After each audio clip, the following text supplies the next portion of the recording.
Hi, welcome back to the end of time. I'm all around you, prattling obscure lamentations. Wake up, honey, the internet is less functional than it was pre-Y2K. That's a lie, I'm not telling the truth. But come on, what are you gonna do, not sit and watch me talk for 15 minutes? What else do you have to do? Come on, sit. Sit, loser. I'm kidding. We're friends, and I know you personally. Every day I wake up and I use the internet, and I think, has the internet gotten worse, or have I made a Faustian bargain with personal freedom that has led to the deterioration of my relationship with the internet? And since sole culpability is way too hard to spell, I've decided that the internet is in fact getting worse. Websites, apps, downloads, uploads, all of it. Don't get me started on the forums. My wife needs me home for dinner.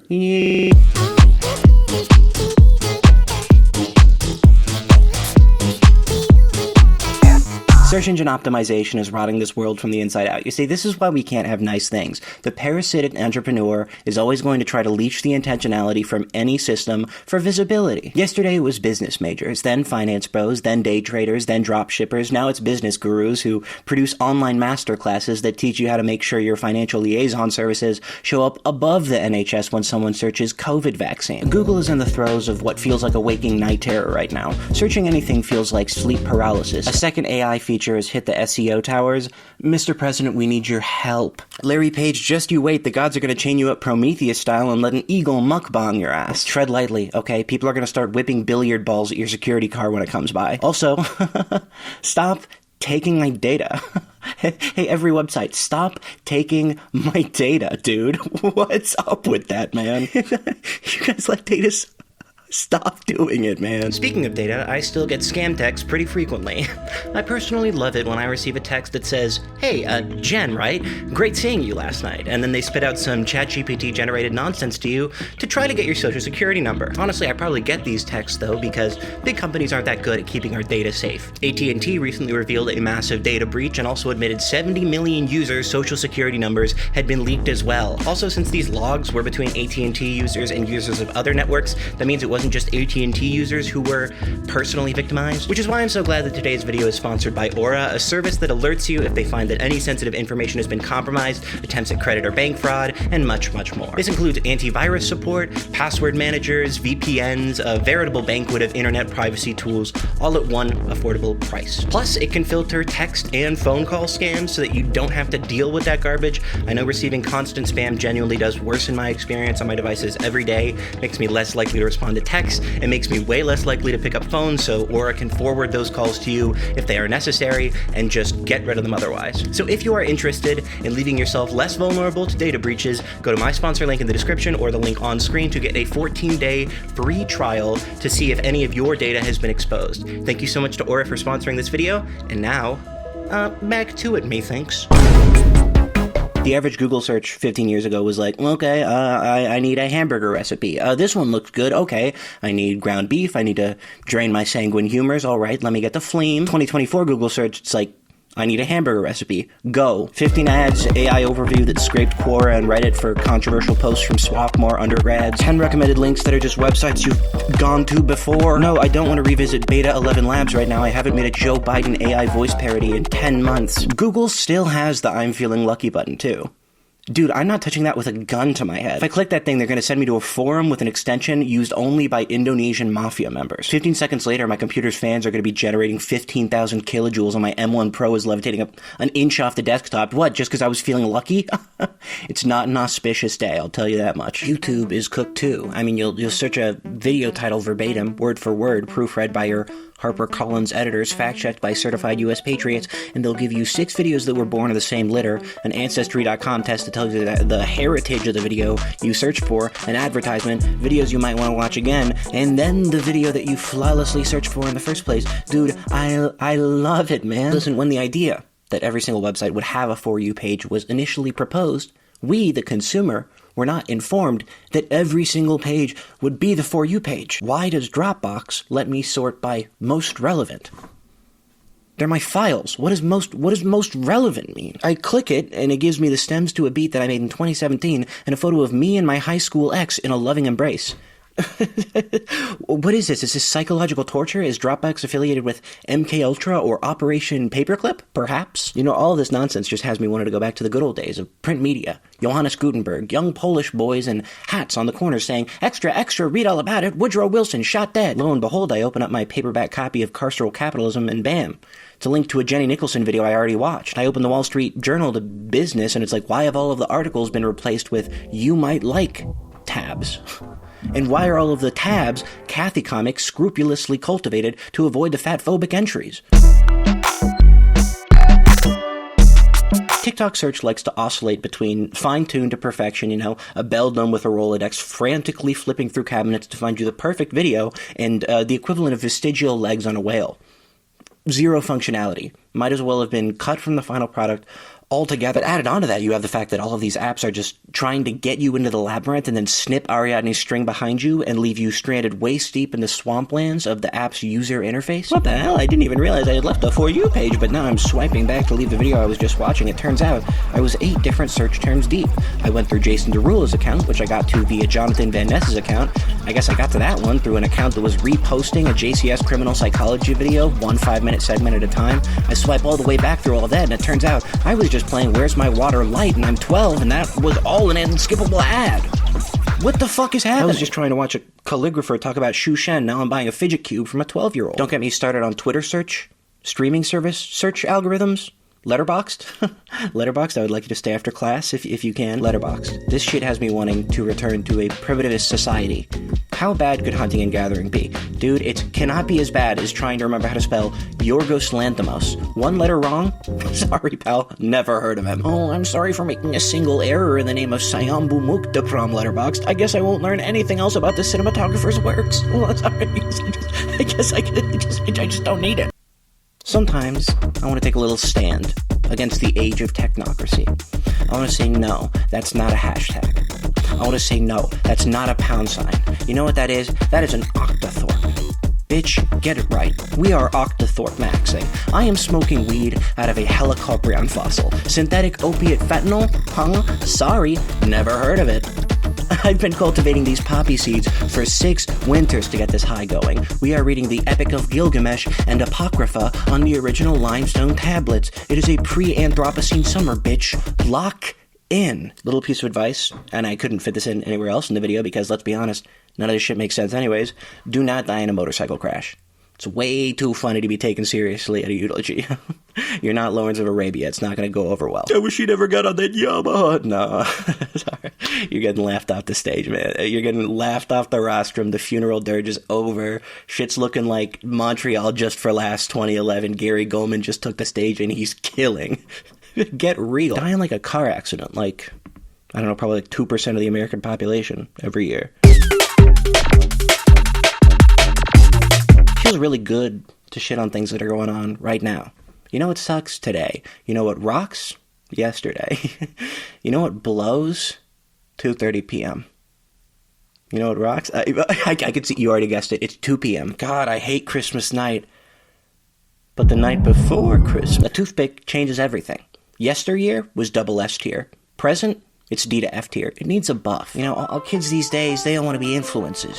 YouTubers, they don't want to post on social media. I miss when career options were Plague Doctor and Pyromancer. It's been too long since kids fresh out of high school were allowed to become hooded figures at taverns who dole out quests. Hey, kids these days, they know pronouns, they know they, them, but they don't know any arcane incantations. Why wasn't I allowed to become a Feng Shi in special and thaumaturgy? That's all I'm saying. I have to be a YouTuber? I want to try to turn pyrite into gold in a lab. Rose-tinted glasses, one of the best inventions of the industrial civilization. 2020, we were all saying, this is it, the netherworld is here, the apocalypse is nigh, world's collapsing in on us. Now, you got white Etsy shop owners from Redmond who were doing public mouth breathing classes in the heat of quarantine like it was a quiet time that we spent with the people we loved, doing what we love. Yeah, man, I'm sure it was. I'm sure to you. I'm sure it was to you. I'm sure it was all Boggle, Love Island, and Colleen Hoover. To you. Back in 2016, it was all, oh, Donald Trump got elected. It's over. Society will collapse. 8 years later, everybody's looking back saying, oh, there was so much good music. Take me back to 2016 summer. We had Coloring Book, The Life of Pablo, Blonde, Anti, Puberty 2, A Seat at the Table, Atrocity Exhibition, Moonshaped Pool, We Got It From Here, Star, Jeffrey, Lemonade, Wildflower, Pit, Teens of Denial, Skeleton, Nonagon, Infinity. Damn. Maybe they're right. Maybe I just need to get on Discogs more. It's all about perspective with the passage of time, right? Our beautiful smiling friends, they're brutish moral oral. Our brave posters, they're backwards meme lords. Our manicured, esteemed pulchritudinous 2016 XXL freshman cipher. Well, I can't lie. That probably is the best one, right? Am I right, fellow half-white people? 21, 21, 21? 21, 21, 21. Back in my day, you used to open up Instagram and they would show you posts in a chronological order. Why did my 1099K form have a For You page last year? I guess I'm circling back on it again. I hate the For You page. I hate the For You page. Every website is the For You page now. I guess I have to be the one to say it. You're a robot. You don't know what's for me or anybody else. You know Cold Metal and Daisy Daisy. Now open the fucking pod bay doors. I guess in the pursuit of keeping it a squid denty with you, if my For You page is a reflection of me, I have a dark soul, okay? Vanta Black, Hydro Dip, Heart. All of that being said, I'm not going to switch over to the following tab. What, and see some bullshit from people that I chose to see? Get fucking real. Listen, I follow too many people now to healthily look at every single post. I need a machine learning algorithm to discern which of my cousins I don't care about so that I can actually use my phone. The amount of posts doesn't really matter though, right? Because the minute you open the app, the user interface turns into a phantasmagoric refraction of reality. I can't find shit anymore on social media apps, dude. Why are my messages in the top right of the homepage when they used to be in the message tab? And why are the requests for my messages a pale gray icon? And what is the difference between a request and a hidden request? Is a request not a hidden message? I just love how there are tabs for community and Grok on Twitter now. Oh, sorry, what was that? Oh, what's Grok? I don't know, but it's been there for 6 fucking months. Well, it turns out it's Twitter's bespoke AI assistant. It's a good thing that you can only access it with a premium subscription, and also, the tab doesn't go away if you aren't paying for the app, meaning even if you can't use it, you cannot get rid of it. I'm loving the new direction, Elon Musk. I was wondering if you could patch in a long walk off of a short pier. Oh, sorry, I was just trying to navigate your application there, and I accidentally clicked on your new TikTok tab. I'm just making sure it's still cultivating a homophobic atmosphere. And I'm telling you right now, you don't want to get me started on the TikTok user interface. Okay, I'll talk about the TikTok user. TikTok user interface was designed by Daedalus, okay? They got David Bowie in the middle, doing a musical with Muppets. I need a damn spirit guide to get out of the shop tab. Plus, every app is that way now. It doesn't matter if you didn't like short-form content a year ago, you're gonna like it now, because next season of Stranger Things is releasing as a vending machine where you can buy 645-second episodes. Thank you, PepsiCo. You can actually get Severance Season 2 in booster packs, behind the counter and locked plexiglass cabinets at select AM PMs, so you better be the first to get there. The internet moves at the speed of sound, right? Why shouldn't content listen to albums at 4 times speed? Use ChatGPT to summarize your Twitter feed. Dance like nobody's watching. Live like nobody's dying. I don't think there's ever been a point in time when internet fame or reputability has meant less. You have one good take on Twitter, a legion of 15-year-olds look at your X handle like you're Christ the Redeemer, towering over Corvocado. TikTok account with 200,000 followers? That's a fucking penny stock, man.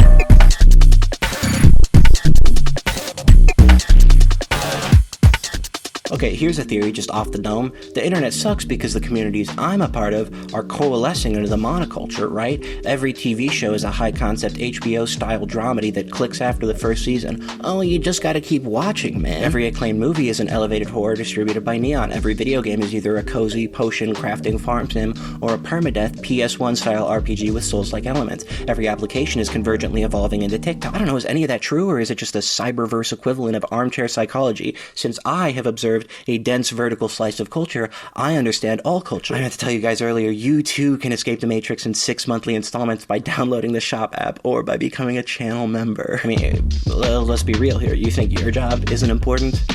I get paid to translate obsessive-compulsive ruminations into YouTube videos. I'm proselytizing for my own mental illness. It's cheaper than getting into ortholinear keyboards. YouTube cannot be a lifelong career. They take us out into the back and put us down when we start changing our thumbnails more than 4 times to no effect. There are 2 options for me, long-term, okay? Become a folk hero or an exhibitionist. Folsom County Blues versus Folsom Street Fair. 2 paths diverged in a yellow wood.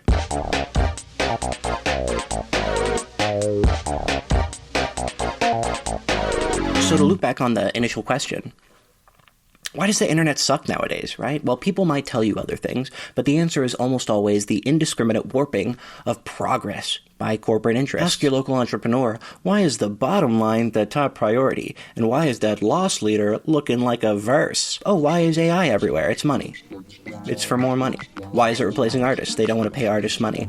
Why are search algorithms worse? Money. They want you to, on the app longer so that they can advertise to you longer. Why is Netflix balkanized into Tubi, Mubi, Freevee, and Peacock? Well, I mean, that one's actually simple. It's because they understand that NBC television deserves a bespoke platform where classic sitcoms of the 2000s can roam free range. Oh, wait, hold on. I'm getting word right now that it might be money. Why are right-wing grifters and fascists rising in popularity globally, especially on the internet? I guess that was a little bit more complicated, but definitely his money is a part of it, right? Why did Elon Musk ruin Twitter? Well, I'm sure money is a part in there somewhere, but mostly he's just mentally ill, probably. He's losing a lot of money on that shit. There's only so much shonen manga and pretending to play Dwarf Fortress you can take as a pseudo-intellectual before you have to make another catastrophic business decision. Also, I recently found out that he hates his trans daughter and thinks that the woke mind virus took her from him. So if you've got any RAM-free, try to tuck that one away. Try to remember that, I guess. I guess to sum it up, I'm just not a big fan of this capitalistic push to blend the internet into a homogenous manse of one-way doors that you can get lost in. I don't want a culture built off of optimizing the delight out of interaction in favor of increasing interaction. I want a culture built off of the axiomatic values of the Coke freestyle machine. I want President Mellow Yellow and Secretary of the Interior Mr. Pibb Extra to have a lovely child and name it Minute Maid Agua Fresca. If the whole world was like that, I think it would be better for all of us. I walk away from a Coke freestyle machine feeling like Anthony Bourdain ducking out of a Narin joint in Kazakhstan. My horizons broaden. I start bouncing around the political compass like a fucking Pac-Man ghost. I guess to sum it up, the internet sucks first and foremost because conflict, controversy, and unsavory feelings are very good at keeping people engaged and keeping people on websites. And if you're somebody who spends a lot of time on the internet, a disproportionate time compared to other people, maybe, then it's just more likely that that's the type of stuff that you're interacting with. Sometimes I wake up in the morning and I ask the sky, am I going to feel like this forever? Will life be a sinusoidal series of valleys and peaks? Will I be enveloped in gloom as often as I am exposed to radiance? Is the ennui of youth eternal, as youth itself strives to be? For whom do I teeter, one immodest step in front of another, towards a precipitous drop? Shall chasms atop which bridges had been erected be swept with salty mist, thrust into the esophageal dusk of abyssal waters? Do rivers spring forth, their pellucid surface teeming with bacterial ephemera, spending eternities upon eternities drilling into sheetrock? Am I to be carved from this process? If yes, be my body ravaged by caducity or born anew? It is new indeed, for I made it last night in a dream of strange cities, and dreams are older than brooding Tyre or the contemplative Sphinx or garden-girdled Babylon. And when I am desiccated and ripened with the passing of bygone years, gestated by the great beyond, wandering Carcosa in drunken stupor, shall the blackened stars drape heavy on my tattered soul? Gasping at breath between twin suns, will I too sink? I don't know, man. I think that friggin' Logan Paul ruined the internet, and we need to return back to PewDiePie, bitch lasagna, Uganda knuckles. Jesus Christ. Well, if you've made it this far in the video, to the end, I guess, then I have a request from you. Please stay. It's not for me. A follower of mine has been doing outreach for a Palestinian family that is suffering quite a lot, having been displaced time and time again under the Israeli occupation. Maram and Ahmed are a young couple from Gaza with 3 children, Karem, Mohammed, and Habiba, all of whom are younger than 5. Mohammed is only a year old and was recently hospitalized, and Maram is in the hospital with a potentially fatal liver disease. Conditions in Palestine are worsening every day, and Ahmed is worried that he might lose his child or wife if he isn't able to escape soon. The link to their GoFundMe is in the description, and if you can find it in your heart to contribute, I would appreciate that greatly. Their goal is $40,000, but they would like to make it to $20,000 as soon as possible to take advantage of possible border openings very soon. So if you're able to donate, it would make a big difference, and I would appreciate it a lot. If you also want to donate to a broader organization, the Palestinian Children's Relief Fund is always a good bet.